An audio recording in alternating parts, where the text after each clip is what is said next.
Good morning, good evening, good afternoon, whenever you're watching, wherever you're watching. My name is Laurens Vreekamp, and here is Romy, and she would be our moderator. And welcome to another lesson of the Google News Initiative Digital Growth.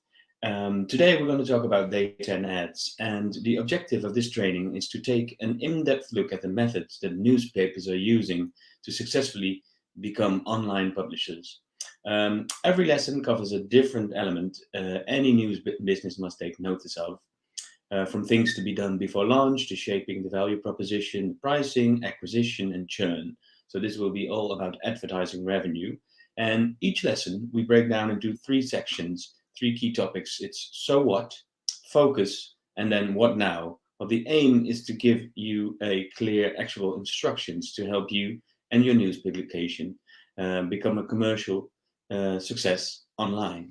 So that is what this lesson will be all about. It's about data and ads. And this lesson sits within a bigger lesson plan, as you can see right here. We've got many different lessons to become a successful digital publisher. And as you can see, we're on the fourth track, advertising revenue, and this is data and ads. If you're interested in other topics, other elements for becoming a successful publisher online, these are the other lessons you could join as well. Now, to get the most out of this training, we want to help show you the variety of options that there are available to you. However, it's really important for us to say that these are just options, and the world of digital publishing online is complex, and each and every business has different challenges. So different audiences, it's all based on your context and the varying amount of resources available. So we will show you case studies, actions, and further resources. Romy will point to some in the chat. And these are all just suggestions. It's up to you what actions and next steps you decide to take are going to be different based on your needs, your experience, and your aims. Now, why does this matter? A relationship with data will be a key asset in a successful ad strategy. Ads have long been a key revenue driver for publishers, and in the past, this has been a simple solution, but there are changes in relation to data, and it means that many publishers are having to rethink their advertising strategy, and as a result, get closer than ever to the data. Now, today we will cover these three topics. This will be the focus, our agenda for this lesson. In this session, we will be looking at different elements of your ads and their data. The first is the relationship between data and ads, to understand the close relationship between them, between data and ads. Secondly, we will go into contextual targeting. It's focusing on the content and the audience for a page with your content. And thirdly, it will be first-party data, exploring the ever-growing importance of collecting first-party data. And what that means, we'll go into the third chapter of this lesson. Now, let us think about the relationship between data and ads. This is our first topic. And just look at these three actors: audience, advertiser, publisher. Well, cookies, publishers, advertisers, and ads, they have a mutual beneficial relationship. An advertiser wants to reach a certain audience, one that connects with the brand or the products, and a publisher may have that certain audience on its site and reading its content. Now, the publisher doesn't know that for sure. Of course, it has an audience, but is it a specific one that the advertiser is looking for? That's where third-party cookies come in. These make it possible to see more about what interests our readers have, where they've been before, and even who they are to some extent. Now, that is about the third-party cookies. Well, a little bit of the history on third-party cookies. Because before third-party cookies, all that advertisers had to go on when choosing where to buy ad space was context. This is important, as we will see in the next part of this lesson as well. Well, to look forward, it might be worth briefly looking back. Before third-party cookies, brands would choose where to buy ad space through the lens of context. For example, a sportswear retailer would simply choose to display its ads on sites that were read by people who were likely to buy sportswear, such as ESPN or Runner's World. And then the third-party cookie, they effectively created the digital advertising world as we know it today. But that is changing. A third-party cookie, let me tell you a bit about that. The digital advertising world as we know it grew from the third-party cookie, a piece of information, that is the third-party cookie, that is sent from a website and stored in a user's browser. So first-party cookies are employed by web page owners when a user visits the site to save details such as passwords. And third-party cookies are used primarily for retargeted advertising. Now, the data gathered by cookies would be too much to trawl through for ad buyers. This was solved by automation through programmatic ads, and you could call this the birth of programmatic. Well, these cookies provided the opportunity for others to gain important information about the user, the history, their interests, etc. However, the task of media buying at this scale would be difficult, if not near impossible, as you can imagine. So the challenge was solved by programmatic, a simple way to automate ad buying and bidding. It all but achieved the advertising holy grail of a one-on-one relationship. And you can see how beneficial third-party cookies have been for both the advertiser and the publisher, so creating a premium product. So programmatic buying isn't just efficient, it leads to more sophisticated and relevant campaigns. Take a look at the changing landscape. Chrome is set to phase out support for third-party cookies over the next 2 years. Publishers and advertisers are in for a bumpy ride. Now, on January 14, 2020, just over 2 years ago, Google announced its plan to phase out support for third-party cookies in the Chrome browser within 2 years in order to make the web more secure and private for users. Chrome will join other browsers such as Safari and Firefox in blocking them. Now, you might ask, what is the reason? The reason why this made such a commotion in the advertising and publishing industry is because Chrome is the most popular web browser used by over 60% of users worldwide. Well, the prediction of the death of third-party cookies has long been floated due to the explosion in mobile web browsing and the inherent difficulties with tracking users across devices, leaving cookies inefficient at building a full picture of a user. Now, couple this with an awakening among users around the value of their own private data and demand for privacy, and the new privacy-focused world that's emerging right in front of our eyes. Well, it shouldn't come as a surprise. Now, these are some of the reasons why you could call something the death of the third-party cookie. However, it does mean that publishers and advertisers are in for a bumpy ride. We shall look at two alternatives to third-party cookies next, and these are just two. It's contextual targeting and first-party data, and we'll look at them in turn. These are just two options. Now, the first one is contextual targeting. Because advertisers won't be able to target individual users by using third-party cookies, an easy prediction is the revival of contextual advertising campaigns. This could be the only way to target user interests and scale. And as you can imagine, the example I've talked about earlier, when you want to advertise sportswear, you might go to Runner's World or ESPN to advertise your product and your goods or services. Now, contextual ads are based on content that the user is looking at right now instead of their browser history or their behavioral profile. It's supposed to be more interesting for users as they'll see ads that match with the theme of the website pages that they are visiting. So, for instance, a fashion brand might choose to be seen on Vogue magazine site, but a company selling financial services may have better luck with Forbes. Again, this is all context. Now, this is a great opportunity to actually enhance your content and connect with your customers. For example, if you are a sport publisher writing an article about football, you already have a good understanding of your audience and why they are here. So you could easily argue that an ad to do with football memorabilia, sports equipment, or even related to the team the article is talking about would actually enhance the experience as opposed to the unrelated thing they were searching about yesterday.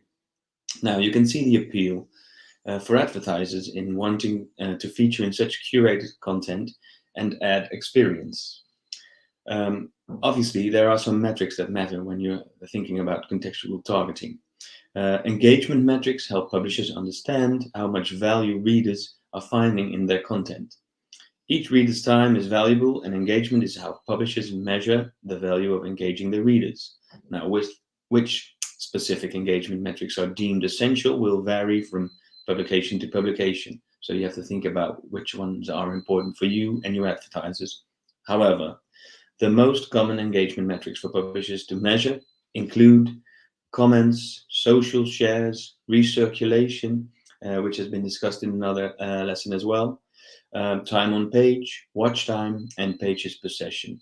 These might be more important when it comes to the common engagement metrics that are valued by publishers and advertisers, rather than page views, unique visitors, or top exit pages. So think about these metrics that matter to you: comments, social shares, recirculation, time on page, watch time, and pages per session.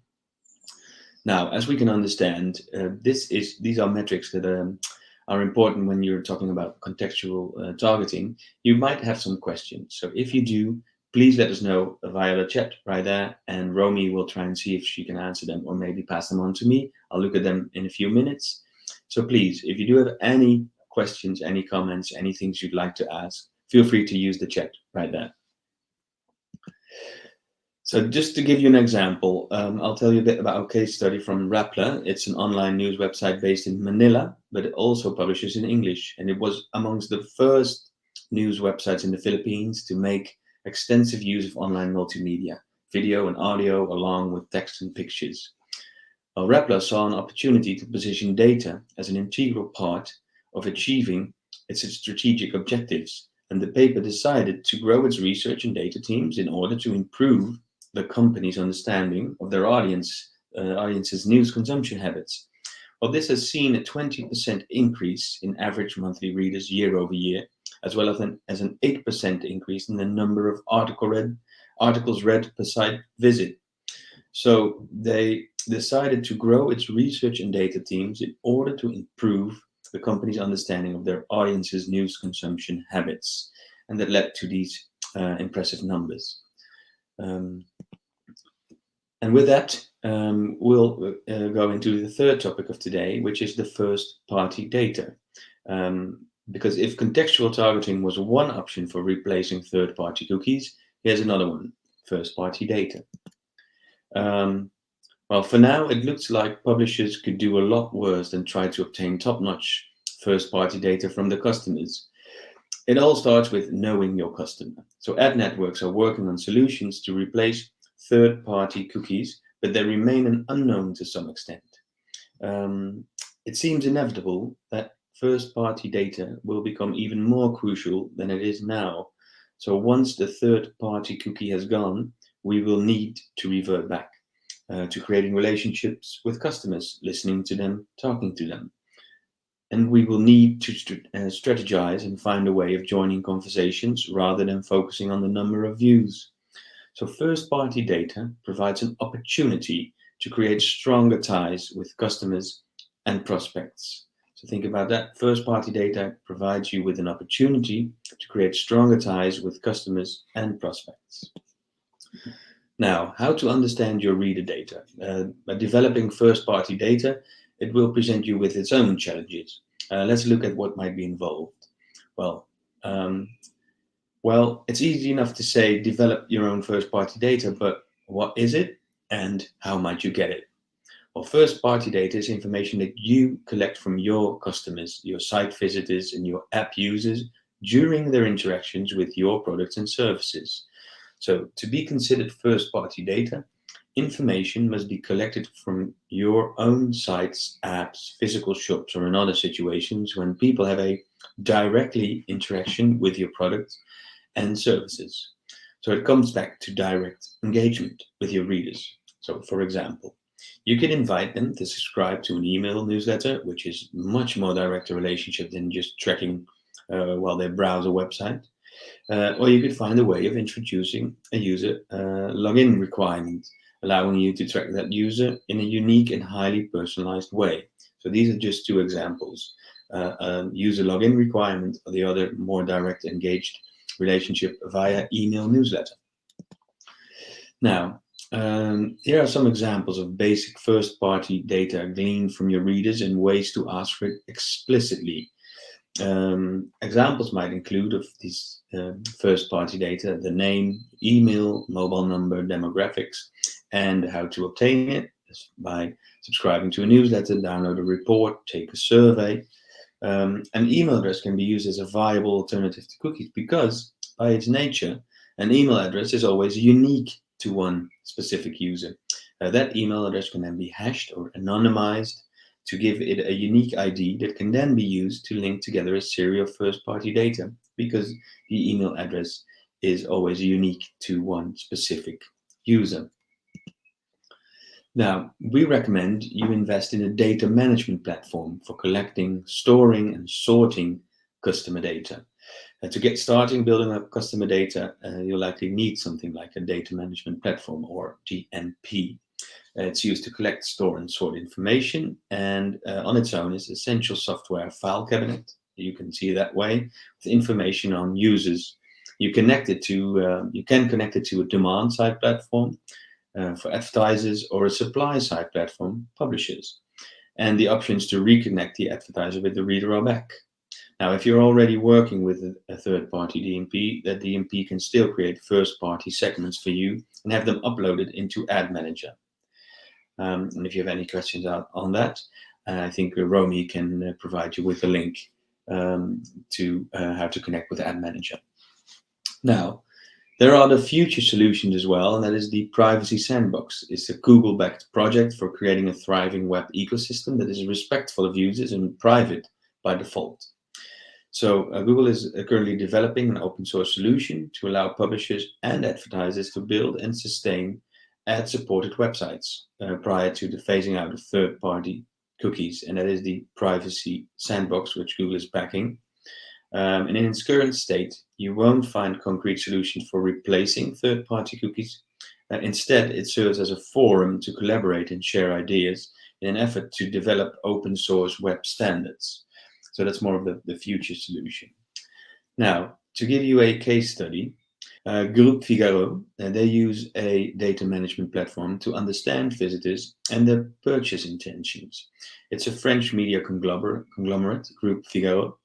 It owns newspapers and magazines such as Le Figaro, Madame Figaro, TV Magazine, and so on, as well as various titles in Brazil and Italy.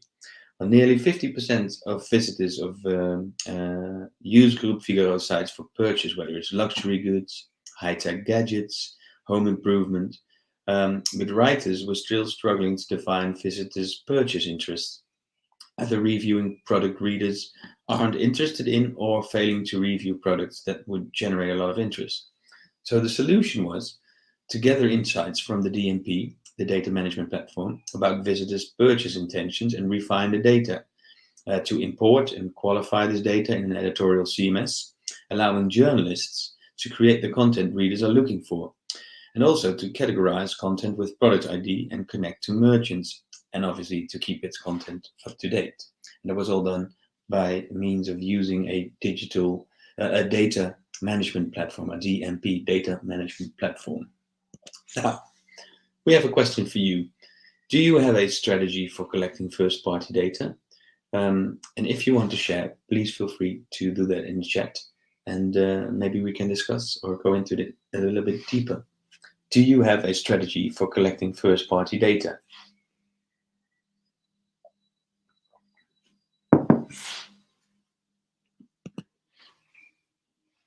Now, an activity for you, one data management platform you could look at is Google Analytics 360, with all its tools for handling the first-party data you want to collect. You can follow the link that Romy will put in the chat right there, and try out and have a look, or maybe experiment. It's an enterprise-level product. It provides advanced tools and support to help large teams to get actionable insights from the data. And you can get started with the Google Analytics 360 course, which Romy will put into the chat. And it walks you through how you can take advantage of the enterprise level features you gain from Analytics 360. And you'll learn about advanced features such as roll-up reporting, custom funnels, unsampled reports, and custom tables, and other interesting features and functions you might be able to use. Now, this is something you can do later on after this lesson. to look into getting started with Google Analytics 360 course. And Romy will have provided the link in the chat. To give you just one other example or a case study, Kompas Gramedia is Indonesia's KG Media, Indonesia's largest publishing conglomerate, and it used Google Analytics 360 to better understand its audience before running programmatic guaranteed campaigns in Ad Manager. So their goals were to increase CPMs on Compass's sites, to increase airline advertiser conversions while decreasing costs, and to display relevant, personalized ads to Compass's readers. The approach was to use Google Analytics 360 to identify people who were considering airline travel but hadn't bought tickets yet, to create a custom audience segment, and to run a programmatic guaranteed campaign to deliver highly relevant ads. The results for KG Media were 25% higher CPMs for Compass and 80% lower cost per flight search for airline advertisers. So by using Google Analytics 360, they were able to better understand its audience before they were running programmatic guaranteed campaigns in Ad Manager for its clients. Well, today in this lesson, we've looked at three different topics. One was a relationship between data and ads. The second one was contextual targeting. And the third one is first-party data. Now, we've looked at different examples, relationships between data and ads, contextual targeting and first-party data. And especially when you look at contextual targeting, as we've looked at, discussed an example about maybe you have content on sports and a reader is reading an article about maybe a match report, and then it would obviously be interesting if she or he would see an ad that was highly relevant to the content of that article. And well, to know, this might be a very simple and straightforward example, but when it comes to first-party data, you might be able to tell what the user, which team the user that is actually reading that content is interested in. So you might have been able to gather the data from a user login requirement, or maybe because it was a link that was provided within an email newsletter. So what I've done in the past is to, if you know, say if readers sign up for your newsletter and they can provide you with some details about their preferences and their interests, you could personalize the newsletter that was tailored to them and know maybe their favorite teams or their favorite outdoor sports they would like to engage with during weekends. This could help you tailor and personalize your newsletter, so your direct engagement will be better with your user. And I have seen that in the past by creating digital newsletters for direct engagement, and that really helped. So that might be one way to start with. If people sign up for your newsletter, maybe see if you can gather and collect some first-party data from them, and obviously use that data within a data management platform, so you can better tailor your content, your ads, and the relationship that you will have with your readers, but also the advertisers might have. Now, if you do have any questions or any examples you would like to add to the content of this lesson, please feel free to add your examples, your experience, or your questions in the chat right there. And Romy and I will see if we can try to answer that. Now,